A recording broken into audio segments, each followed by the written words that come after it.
തപാൽ വോട്ട് പൊട്ടിച്ചു തിരുത്തിയെന്ന പരാമർശത്തിൽ മലക്കം മറിഞ്ഞ് സിപിഎം നേതാവ് ജി സുധാകരൻ. പൊതുവെയുള്ള കാര്യങ്ങൾ ജാഗ്രതയ്ക്ക് വേണ്ടി ഭാവനയിൽ പറഞ്ഞതാണെന്നായിരുന്നു ഇന്ന് ജി സുധാകരന്റെ പ്രസംഗം. താൻ ഒരു തവണ പോലും ബാലറ്റ് തുറന്നു നോക്കിയിട്ടില്ലെന്നും ഒരു വോട്ട് പോലും തിരുത്തിയിട്ടില്ലെന്നും സുധാകരൻ പറഞ്ഞു. അതേസമയം സുധാകരന്റെ വിവാദ പ്രസംഗത്തിൽ കേസെടുക്കാൻ പോലീസ് നിയമോപദേശം തേടി.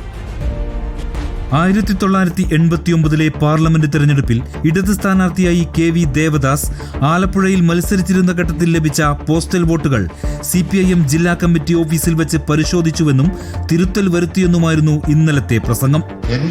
പെട്ടവരെല്ലാം ഇടതുപക്ഷത്തിന് വോട്ട് ചെയ്യണമെന്ന് ഒരു നിർബന്ധമില്ല. നിങ്ങളുടെ ഭരണഘടനയിൽ പറയുന്ന രാഷ്ട്രീയമില്ല. നിങ്ങളുടെ സംഘടന ഏത് പാർട്ടിയിൽപ്പെട്ടവർക്കും ചേരാം. പക്ഷെ ഒട്ടിച്ചു തന്നാൽ ആരും അറിയില്ല. എന്ത് കരുതി പാർട്ടി ഒട്ടിക്കും. ഒട്ടിച്ച് വെരിഫൈ ചെയ്ത് ഞങ്ങൾ തിരുത്തി ഞാൻ കമ്മിറ്റി സെക്രട്ടറി ദേവദാസില്ല, ഞാനാ സെക്രട്ടറി. സംഭവം വിവാദമായതോടെ തിരഞ്ഞെടുപ്പ് കമ്മീഷൻ ഇടപെട്ട് അന്വേഷണം ആരംഭിച്ചു.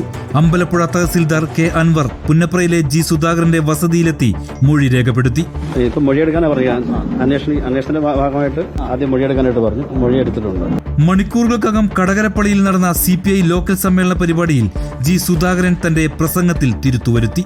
പൊതുവെയുള്ള കാര്യങ്ങൾ ജാഗ്രതയ്ക്ക് വേണ്ടി ഭാവനയിൽ പറഞ്ഞതാണെന്നായിരുന്നു ഇന്ന് ജി സുധാകരന്റെ പ്രസംഗം. ഞാനപ്പോൾ പൊതുവെ പറഞ്ഞതാണ്. ഞാൻ ആ പറഞ്ഞ കൊണ്ട് ദേശം ഭാവനയും കലർത്തി പറഞ്ഞു. അതെ, അങ്ങനെ സംഭവിച്ചിട്ടില്ല. നമ്മുടെ പാർട്ടി വിസലങ്ങ് ഒരു ബാലറ്റും തുറന്നു നോക്കിയിട്ടില്ല. ഒരു ബാലറ്റും ആരും തിരുത്തിയിട്ടില്ല. ഞാൻ അതിനൊന്നും പങ്കെടുത്തിട്ടില്ല. ഞാൻ ഇന്നവരെ കണ്ടൗട്ട് ചെയ്തിട്ടുണ്ട്.